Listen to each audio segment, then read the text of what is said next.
Hey everybody, hope you're well and safe. I'm doing my video outside today because I'm going to be transferring a few plants over to Leca, believe that or not. I hope you can hear me well because they are painting the water tower in my neighborhood and it's been going on all summer long, this generator noise. So I hope, I've kind of been trying to wait to see if they're ever going to get done and then do this video, but obviously that's not going to happen, so I'm just going to go ahead and do it. Okay, so the first thing I want to talk about for you newbies, and I was there one time myself, is I see you guys going out and spending a lot of money on the net pots, with the pots with the holes that are already around them.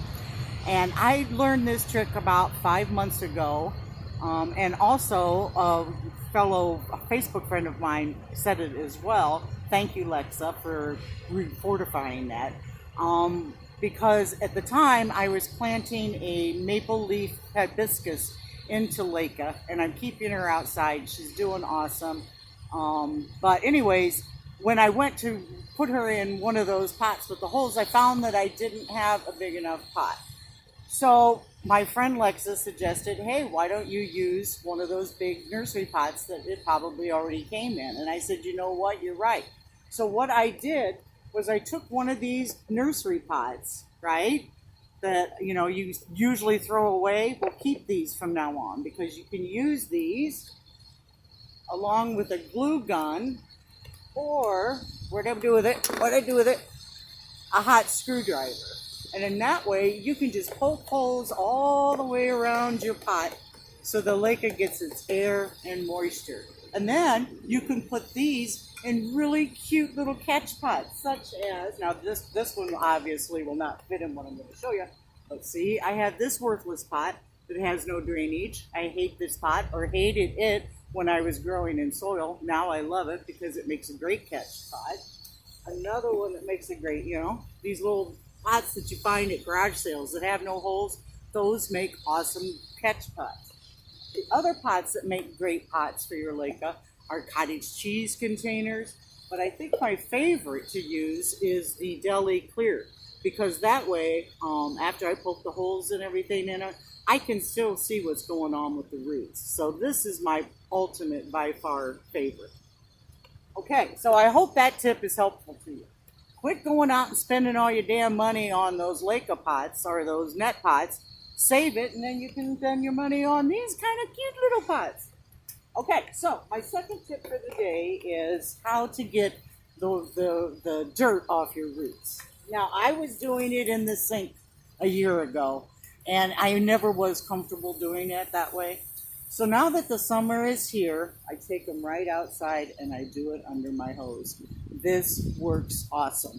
So today what I'm going to do is I'm going to transplant this hibiscus into Leca, but I wanted to show you how easy it is to get the dirt off your roots when you're using the hose. So let's go. I'm going to take it out. I'm going to take it out. Oh look, she's got all sorts of roots on the bottom. Come on, baby. There, see? This would ultimately ruin my kitchen sink if I tried to rinse all that on underneath the faucet. So today what I'm going to do is I'm going to try to get the camera down there, number one, to show you, but I wanted to show you how I go about getting the roots off of this plant. So let's begin.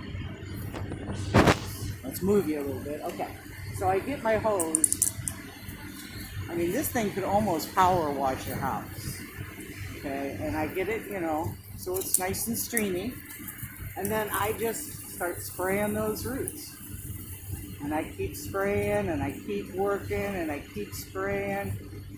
Now, I have found that this takes a long time, sometimes like a half an hour or so. So I'm not going to waste your time while I get all the roots off. But, so I'm going to pause this video and see how I'm just working this. I'm working it into the soil, working that sprayer into the soil while I'm working the roots with my hands. See how I'm doing that? And she'll eventually give up most of that dirt.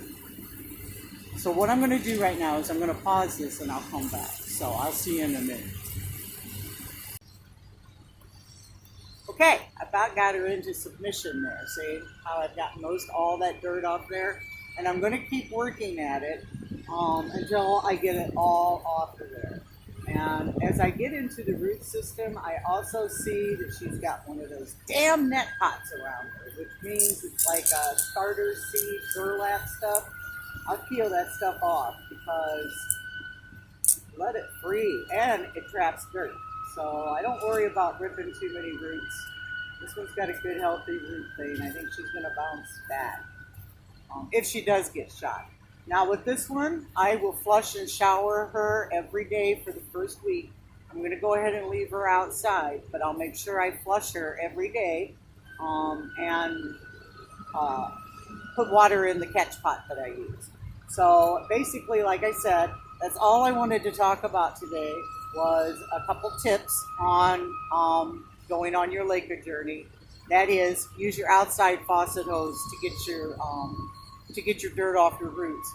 And also, when you rinse your Leca, do that under the hose as well, because that stuff will eventually clog your pipes. So I try to do as much of this outside as I possibly can. And the other tip was, don't throw these out. And the screwdriver and glue gun are your best friends. Poke holes around everything. Now that you know that, when you go to flea markets and garage sales, you'll keep an eye out for more stuff that you can use for your Leca journey, and you'll have more money to spend because you saved it using cottage cheese containers as your net pot.